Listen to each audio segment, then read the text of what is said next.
बिस्मिल्लाहिर्रहमानिर्रहीम। हज़रत मरियम वो पाक बाज़ और पाकीज़ा औरत हैं जिनके नाम पर कुरान मजीद में एक पूरी सूरत उतार दी गई। और कुरान पाक आपकी पैदाइश, परवरिश, कफ़ालत और आपके यहाँ हज़रत ईसा अलैहिस्सलाम की पैदाइश के वाक़यात को खोल खोल कर बयान करता है, ताकि लोग अल्लाह तबारक व तआला की महबूब बंदी के बारे में कोई शक व शुबा ना रखें। हज़रत मरियम अलैहिस्सलाम हज़रत दाऊद अलैहिस्सलाम की नस्ल से ताल्लुक़ रखती हैं। आपके वालिद मोहतरम उस दौर में बनी इसराइल के इमाम नमाज थे और आपकी वालिदा मोहतरमा भी आबिदा और ज़ाहिदा खातून थीं। उस दौर में अल्लाह ताला ने बनी इसराइल पर हज़रत ज़करिया अलैहिस्सलाम को मुक़ीद फरमाया था। जब हज़रत मरियम अलैहिस्सलाम की वालिदा के घर औलाद ना थी तो उन्होंने अल्लाह ताला के नाम पर ये नज़र मानी कि अगर उनके यहाँ हुई तो वो उसे बैतुल मुक़द्दस की खिदमत के लिए राह खुदा में दे देंगी। उस वक्त के रवाज के मुताबिक जो लड़का अल्लाह ताला की नज़र कर दिया जाता वो ना तो शादी करता था और ना ही दुनियावी मशागिल में दिलचस्पी लेता था।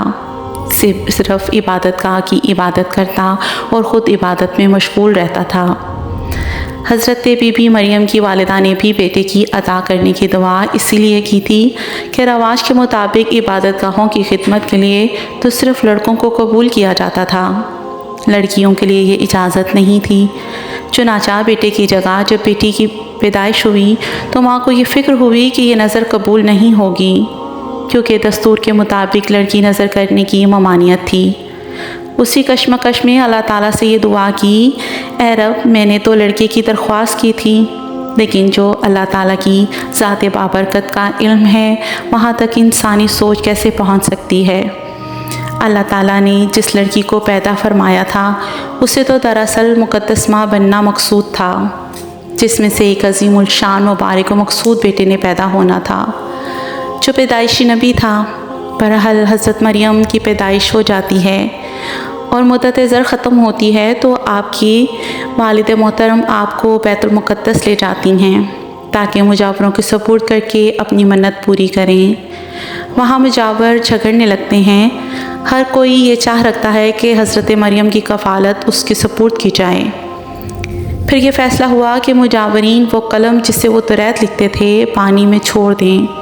जिसका कलम पानी के बहाव में बहने की बजाय उल्टा बहे वही हज़रत मरियम की कफ़ालत का हकदार होगा। इस मुकाबले में हज़रत ज़करिया भी शामिल थे। उनके कलम को अल्लाह ताला ने पानी के बहाव उल्टी तरफ बहाया और उनकी परवरिश का हकदार हो गए। हज़रत बीबी मरियम को अल्लाह ताला की मंशा के मुताबिक हज़रत ज़करिया की कफ़ालत में दे दिया गया। हज़रत ज़करिया की बीवी हज़रत मरियम की खाला लगती थीं, इसलिए उनसे बढ़कर उनकी परवरिश और कौन कर सकता था। इसलिए हज़रत मरियम बैतुल मुक़द्दस में रिहाइश पज़ीर हो गईं और दिन रात अल्लाह ताला की इबादत में मशगूल रहती थीं। हज़रत ज़करिया अलैहिस्सलाम ने बड़ी तवज्जो से हज़रत मरियम अलैहिस्सलाम की परवरिश की।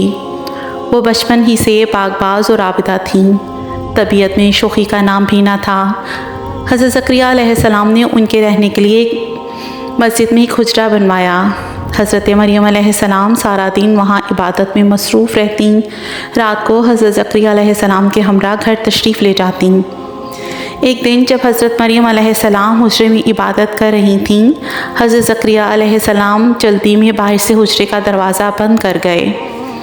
इत्तफ़ाक़ ऐसा हुआ कि 3 दिन तक तशरीफ़ ना ला सके। चौथे दिन हज़रत मरियम अलैहिस्सलाम का ख़याल आया तो बहुत परेशान हुए। फ़ौरन आकर हुजरे का दरवाज़ा खोला, देखा तो हज़रत मरियम अलैहिस्सलाम इत्मीनान से नमाज़ पढ़ रही थीं और मुख्तलिफ़ किस्म के खाने और फल पास पड़े हुए थे। जब इबादत से फ़ारिग हुई तो हज़रत ज़करिया अलैहिस्सलाम ने पूछा, बेटी ये अशिया बंद हुजरे में कैसे आईं? हज़रत मरियम अलैहिस्सलाम ने जवाब दिया, खालू जान, ये चीज़ें अल्लाह ताला ने अपने फ़रिश्तों के ज़रिए से भेजीं। उन्होंने मुझसे कहा, ए मरियम अलैहिस्सलाम, तो सारे जहान की औरतों से पाक है। अपने रब की बंदगी कर, अपने रब के आगे सरसजूद हो और रुकू किया कर। तभी हज़रत ज़करिया अलैहिस्सलाम ने अल्लाह ताला से वारिस के लिए दुआ फरमाई।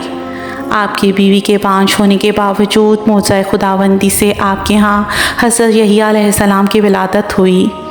हज़रत मरियम की अज़मत और फजीलत को अल्लाह ताला ने बार बार कुरान मजीद में फ़रमाया اور اپنی مومنہ بندی کی پاکیزگی اور پاک دامنی کا اعلان کیا ہے۔ جب حضرت مریم علیہ السلام بالغ ہوئیں تو بعد ایام غسل کے لیے عین اسوہ چشمے پر گئیں۔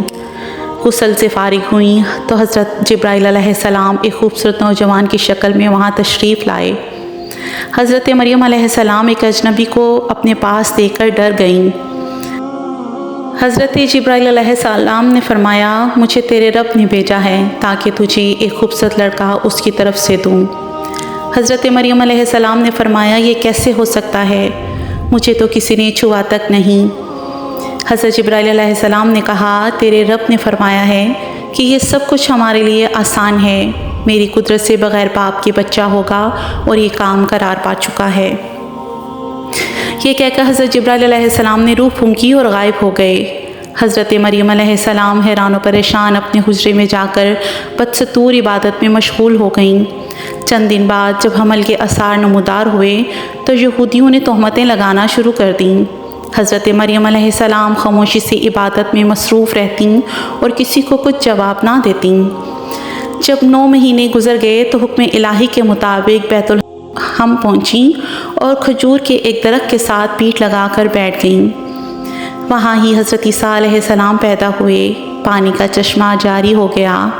حضرت مریم علیہ السلام نے اس میں غسل کیا اور چھوٹے بچے کو بھی نہلایا اور پھر بچے کو لے کر بیت المقدس پہنچیں۔ لوگ ان سے پوچھنے لگے کہ یہ بچہ کیسے پیدا ہوا؟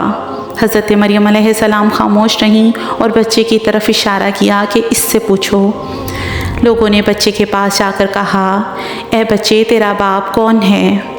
اللہ تعالیٰ نے حضرت عیسیٰ علیہ السلام کو قوت گواہی عطا کی اور آپ نے جواب دیا، میں اللہ کا بندہ ہوں، اس نے مجھے نبوت دی، کتاب دی، برکت دی اور خوش نصیب بنایا، مجھ پر خدا کا سلام و رحمت ہے۔ لوگ ایک ننھے بچے کے منہ سے یہ الفاظ سن کر حیران رہ گئے اور انہیں یقین ہو گیا کہ حضرت مریم علیہ السلام بالکل پاک اور باعظمت ہیں اور یہ چھوٹا بچہ کوئی برگزیدہ ہستی ہے۔ چنانچہ آج تک مقدس مریم علیہ السلام کے نام سے یاد کی جاتی ہیں۔ سبحان اللہ۔ اللہ تعالیٰ ہم سب کو ہدایت کے راستے پہ رکھے، ہمارے دلوں کو قلب سلیم عطا کرے، ہمیں قرآن پاک اور حدیث پہ چلنے کی توفیق عطا کرے۔